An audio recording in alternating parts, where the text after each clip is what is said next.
It's Wellness Wednesdays. Wellness Wednesdays, my favorite video every week because it's dealing with sad stuff in a way that helps people feel less sad.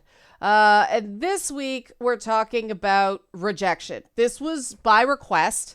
There's going to be a lot of qualifiers and caveats and disclaimers off the top of this video because this is getting into some actual, psychological, but also neurological stuff. And so I want to be very, very, very careful to establish what we're talking about here versus what we're not talking about here, so everybody can sort of stay safe, sane, and consensual, I guess we'll say. If you like this approach to stuff, I get more direct comments from people about how much they love Wellness Wednesday than any other thing I do. But it's always the lowest viewed video of the week. So help support this channel. Become a monthly patron. Patreon.com/LeannaK. Quality over quantity on these things. So, big caveats. There is a big difference between the rejection a neurotypical person feels and rejection sensitivity dysphoria. Rejection sensitivity dysphoria is not recognized in the DSM-5. It is seen as a the collection of symptoms that people who have ADHD or who are on the autism spectrum have, but some people find it useful to have a terminology for that extreme fight or flight response, a freeze fight or flight response they get when they feel rejected or when they fear rejection.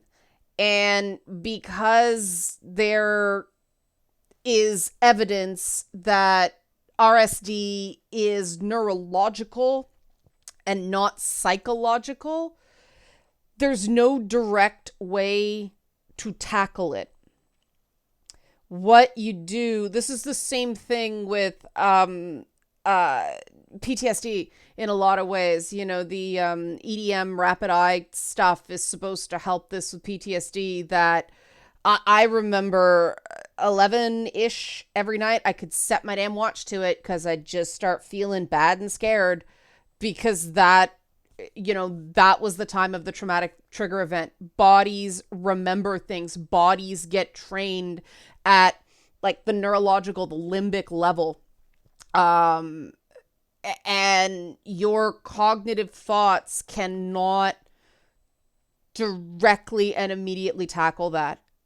So if you have rejection sensitivity dysphoria, or you think you do, self-care is super important, and not the mamby-pamby, artsy-schmartsy, I'm going to take a bubble bath and listen to relaxing music. No, diet, exercise, get enough fucking sleep, watch the stimulants, caffeine.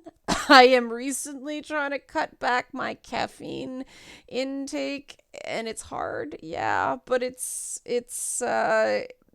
important if you want to regulate this stuff.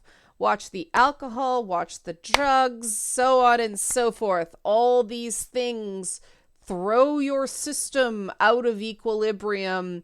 Yes, I know it's all the fun things in life. This is why I say it's hard. I'm not a big proponent of telling people to quit cold turkey. You may have to if you can't moderate, but I will be very firm that any of these substances, if you do have a dysphoria this way, they're not helping you. You got to make your own choices, but they're not helping you. And the reason I put all these caveats in is rejection is tough because a lot of times the platitudes that people give other people regarding rejection are forms of rejection in and of themselves, right? For instance, why are you so sensitive? Just don't let it bother you so much. Who cares what other people think, right? Sound familiar? Yeah. So what does that do to someone who's feeling rejected, who feels upset? Not only do they already feel upset, but now they feel stupid for feeling upset, which is its own form of rejection. So that's not helpful to somebody who's going through a bad time. Validating the feeling. Your feelings are your feelings. They might not make any sense, but they are your feelings, and there's something real at the base of those feelings, even though it may not be totally connected to the here and now. That's just fact. I think people feel bad when they have to give people bad news, or they have to let someone down as gently as possible, or they accidentally make someone feel rejected. I did last week. But I handled it in such a way that actually made the person feel affirmed, because I thought they felt rejected. And so I asked, and so I validated the person, which takes away the feeling of rejection instead of making it worse and allowing them to spiral. Can't always be that way. If it's like a romantic relationship, sometimes you need the clean break. These things are complicated, but just don't let it bother you is nonsense. Rejection hurts. If something happens and you get a no and it doesn't hurt, well, then you're not feeling rejected. You don't care. Great. Awesome.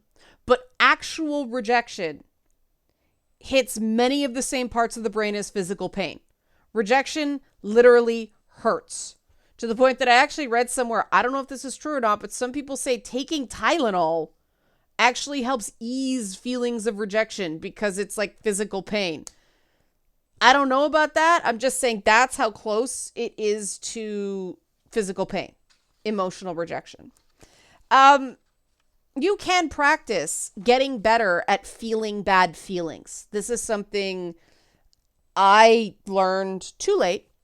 The goal is not to avoid the bad feelings. The goal is to give yourself space to process the bad feelings. If you feel like a failure or you feel like a loser because you feel bad, you're going to feel worse. Everybody gets down. Everybody. Some people hide it better than others, but everybody has down days. Everybody has days they just want to quit. And some people have stuff in their past. For me, there were adults around me when I was a kid who made me being rejected by someone or something about them. And so it was this intense shame that was modeled for me. Whenever I went and asked to do something and got a no, freak out. Oh my God, that can really fuck somebody up. It did fuck me up. I'm still not totally over that, but working on it. What I find helps when you're entering something where you may get rejected is to set a secondary goal for that interaction. I recently had to submit a bunch of stuff, and there is a long wait to find out. But my goal was not to submit to these applications and all that stuff and get approval. My goal was just to submit the fucking thing. That was the success, right? That I did it. Hopefully I'll learn something from the process. I learn weird things about these Byzantine systems. So if I get rejected for these things, it's still going to suck, but I'm still going to feel a sense of accomplishment because my goal was just submit the thing. And I actually learned this from an MBA friend of mine who said that they're taught, at least where he went to school and where he was mentored, to apply to jobs and go on interviews just for practice. Not because you want to get a job. Sometimes you interview somewhere so that the people you're working for now want to keep you. That can backfire. But, he said just practice. So everything isn't so high stakes. This is just part of life. This is what we do, like going to the store or crossing the street or, and I thought that was really interesting. So I started doing that. as okay, the purpose of this exercise is not to submit and get approved. The purpose of this exercise is just to submit, just to finish something, get that sense of accomplishment.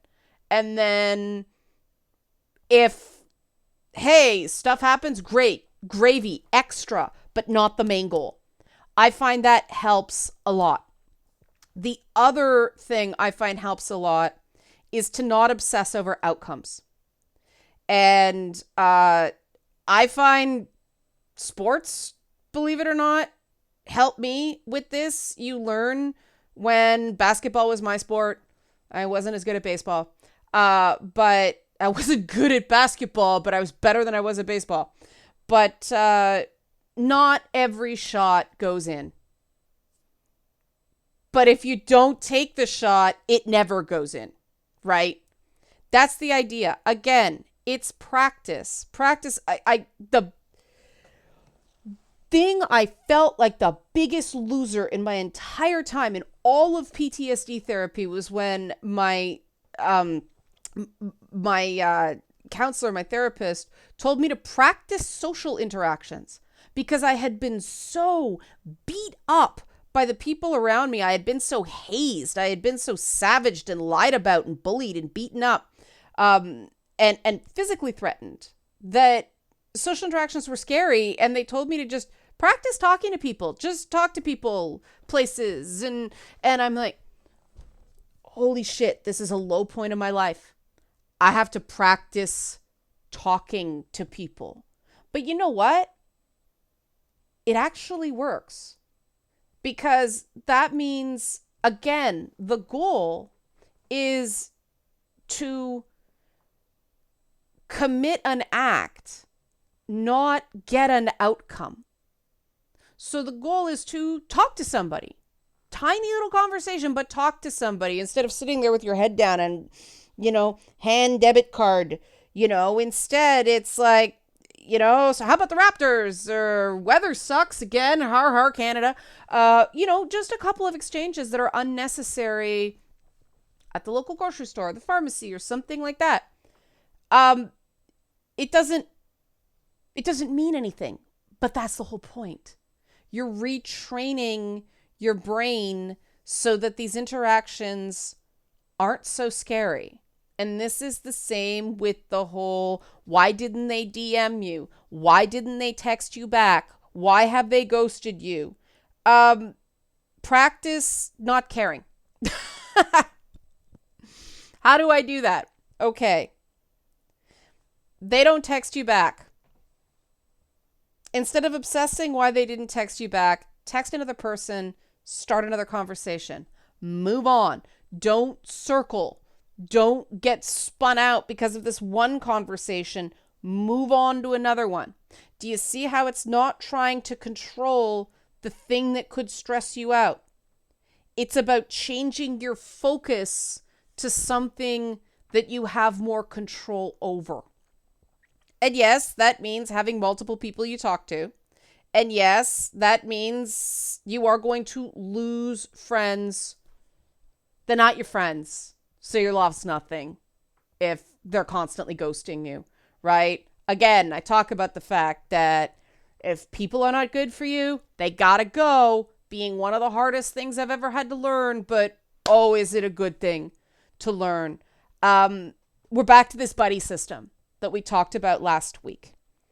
If you've got people you can message, they may not get back to you right away, but they will get back to you. There's a sense of comfort and stability in those friendships that helps you obsess less about other things. And there's somebody you can talk to about, why is this person texting you back? They can say, well, they might be busy, or they do what I do, which is they read a message and intend to respond, and then they get distracted, and then they forget to respond.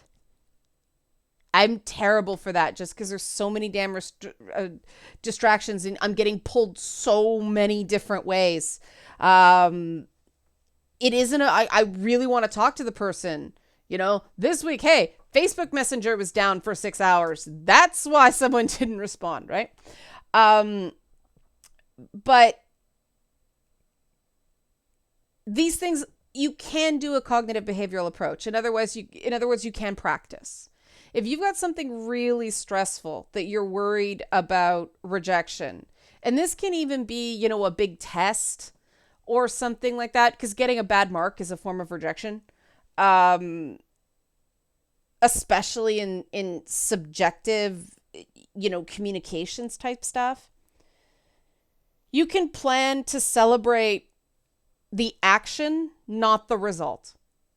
So if you know something stressful is coming up, tell your buddy system, tell the, you know, those 2 to 4 people that you really, really trust, tell them what's happening, plan to do something with them, even if it's a game of Among Us online or something like that.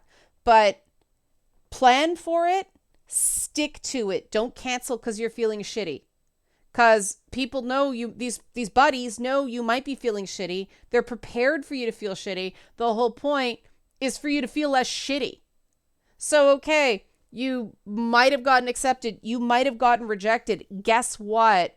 These people like you, not just anyway, but they like you because you tried, because you took a risk. They're there to celebrate the attempt with you. They're there to celebrate the actions you took, not the result that you got. Because a lot of these very, very subjective things, dating, job interviews, things like that, are completely beyond your control. And a lot of the times they have nothing to do with you. Now, if you keep getting the same bit of feedback again and again and again and again, and you don't like it, that may be something you want to work on. But wanting to work on something, like, I would really love to be better at not getting distracted. The reason my desk is always a disaster now is I write everything down. So if I've read a text and then I get distracted, you'll see me in streams and YouTube videos, you'll see me writing during streams because I remember something during a stream, or something pops up or some notification that I know I'm going to forget. So I write it down and then I go back to the lovely person that invited me on their stream. I did 2 of those last week, but that's something I want to do, not something I feel like I have to do. I don't feel like life is just beating me into submission, which I think that feeling that you've been beat into submission is where the non-neurological, the cognitive extreme sensitivity to rejection comes from. It's the shame connected to the rejection, not the rejection itself. And that shame over the rejection is the thing you can do something about. You know, over time too, you'll notice some forms of rejection bother you more than others.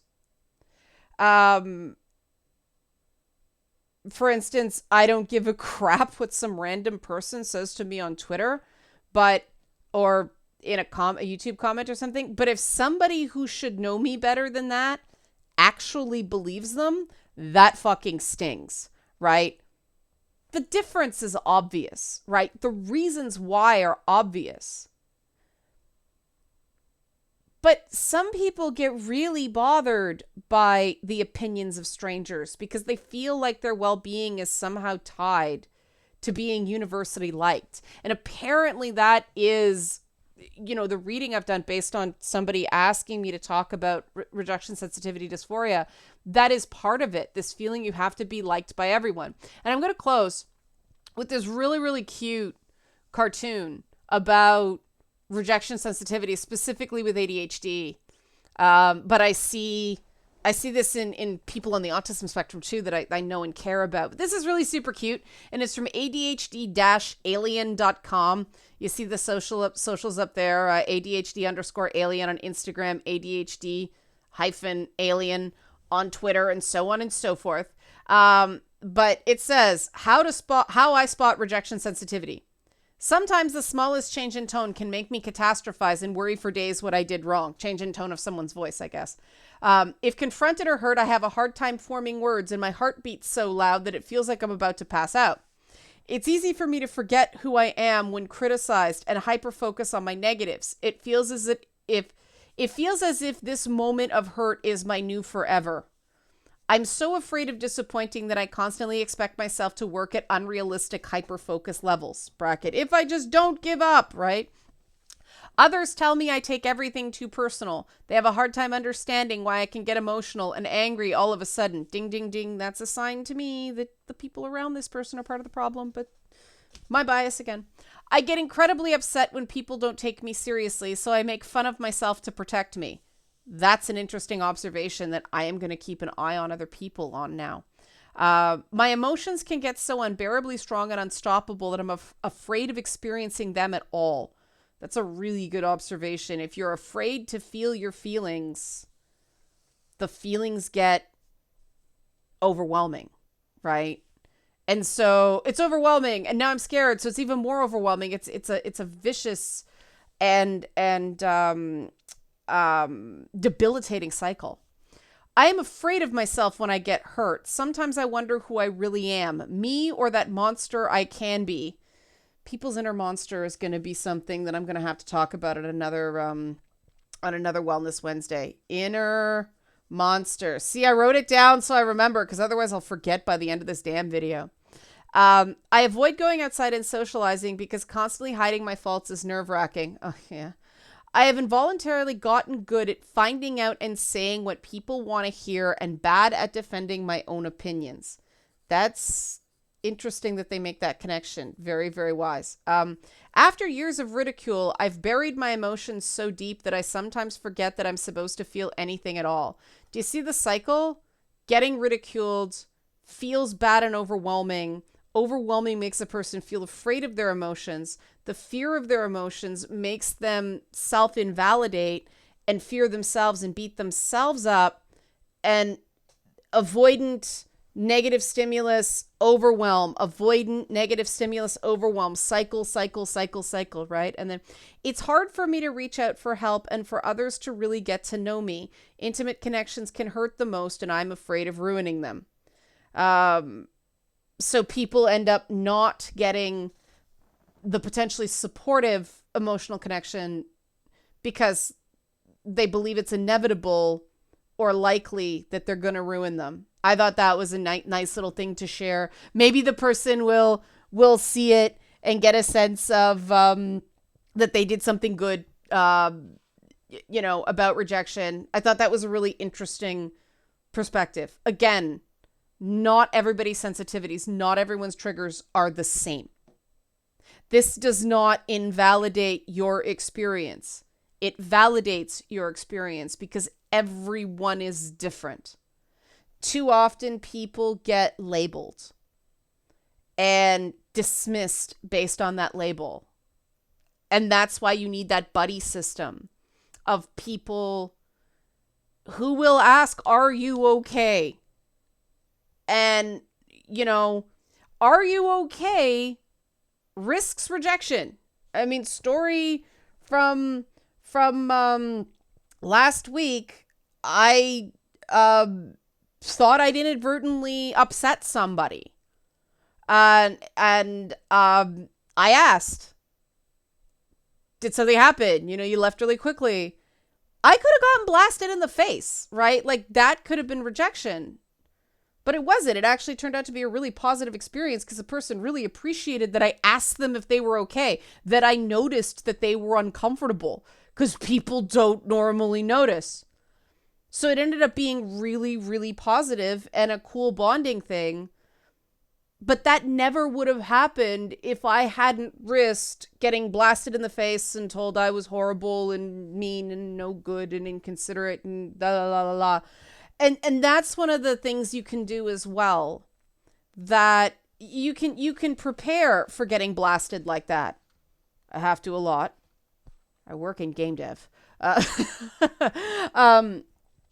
you can say, okay, this person may call me a bunch of names. This person may tell me a bunch of things because they can't handle real grown-up talk. You know what? That's not me. Because I know my intentions were good. I know I'm reaching out because I care about this relationship. And if that other person doesn't care enough about this relationship to reach back when I reach out, if I reach out and they slap my hand away, Well, that tells me everything about them. And that tells me a lot of good about me too. So if you're getting your hand slapped away over and over and over again, guess what? Those are one of those people that aren't good for you. They don't support you. They don't have your back.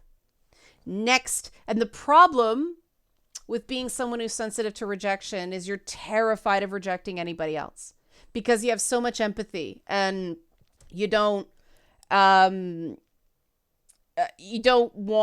to make somebody feel as bad as you feel. You know, I've got this one buddy that I tell him every so often, you know, I'm going to feel like it's a real accomplishment the day he tells me to fuck off about something because it's sort of a joke, but he has this thing where he's been so hurt and he's felt so rejected and it hurts so much that I think he doesn't stand up for himself enough. And so it helps create the cycle. And I would much rather somebody have a snarly moment of, you know, rah, and then be, I didn't handle that well, than shut down. And this isn't a perfect world. People who are coming out of that lockdown, that I'm so afraid that I bury my emotions. At first, it is going to be raw. You know, I went through it. That's true of depression. That's true of anxiety because everything comes out in a torrent when contents are under pressure, right? And again, that's where people who sort of have the wisdom, who have been through it and have been like, all right, this is part of it. You get the one. I'm not going to take, you know, don't ever call me that word again. And nope, not okay. But your feelings are fine. You know, your stress and your anxiety and you're letting out the anger. I totally get that. Just, you know, don't call me this or don't call me that. Those reasonable limits, that is part of the path back. And you know, you got a really good friend when someone will be straight with you that way. And someone will honestly tell you what they're feeling, even if it isn't necessarily what you want to hear. Because a person who will tell you something you don't want to hear, and I always preface it it's like, you probably are not going to like hearing this right now, or I know you probably don't want to hear this, but just as a bit of sensitivity, but that's somebody that you can be honest with about your feelings with. So sometimes that thing you could be perceiving as rejection because you're so averse to rejection might actually be someone trying to forge a real connection with you. And if you would like a video about how to tell the difference, though this is probably going to be something more for the Leanna Cares service, let me know if you'd like a video on this. But this is something that, you know, the one-on-one work can be when the service is finally operational. There's nuts and bolts on waivers and things like that. So you don't care about this. Once again, if you like this content, help support this channel, become a monthly patron, patreon.com/LeannaK. Thanks for watching.